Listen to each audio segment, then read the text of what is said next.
نحمدہ ونصلی علی رسولہ الکریم۔ منتخب احادیث پارٹ 7، حدیث نمبر 15۔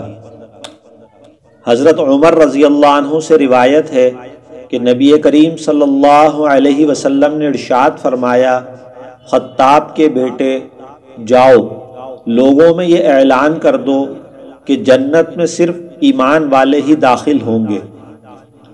حدیث نمبر 16۔ حضرت ابو لیلہ رضی اللہ عنہ سے روایت ہے کہ نبی کریم صلی اللہ علیہ وسلم نے ابو سفیان سے ارشاد فرمایا، ابو سفیان تمہاری حالت پر افسوس ہے، میں تو تمہارے پاس دنیا اور آخرت کی بھلائی لے کر آیا ہوں، تم اسلام قبول کر لو، سلامتی میں آ جاؤ گے۔ حدیث نمبر 17۔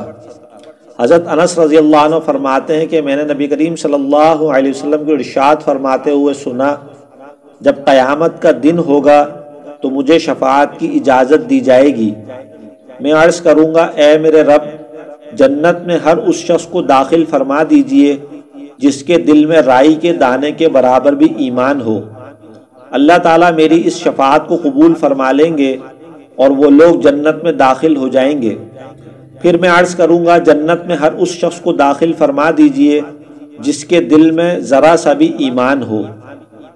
حدیث نمبر 18۔ حضرت ابو سعید خدری رضی اللہ عنہ سے روایت ہے کہ نبی کریم صلی اللہ علیہ وسلم نے ارشاد فرمایا، جب جنتی جنت میں اور دوزخی دوزخ میں داخل ہو چکے ہوں گے تو اللہ تعالیٰ ارشاد فرمائیں گے، جس کے دل میں رائی کے دانے کے برابر بھی ایمان ہو اسے بھی دوزخ سے نکال لو۔ چنانچہ ان لوگوں کو بھی نکال لیا جائے گا، ان کی حالت یہ ہوگی کہ جل کر سیاہ فام ہو گئے ہوں گے۔ اس کے بعد ان کو نہر حیات میں ڈالا جائے گا تو وہ اس طرح فوری طور پر تر و تازہ ہو کر نکل آئیں گے جیسے دانہ سیلاب کے کوڑے میں پانی اور کھاد ملنے کی وجہ سے فوری اگ آتا ہے۔ کبھی تم نے غور کیا ہے کہ وہ کیسا زرد بل کھایا ہوا نکلتا ہے؟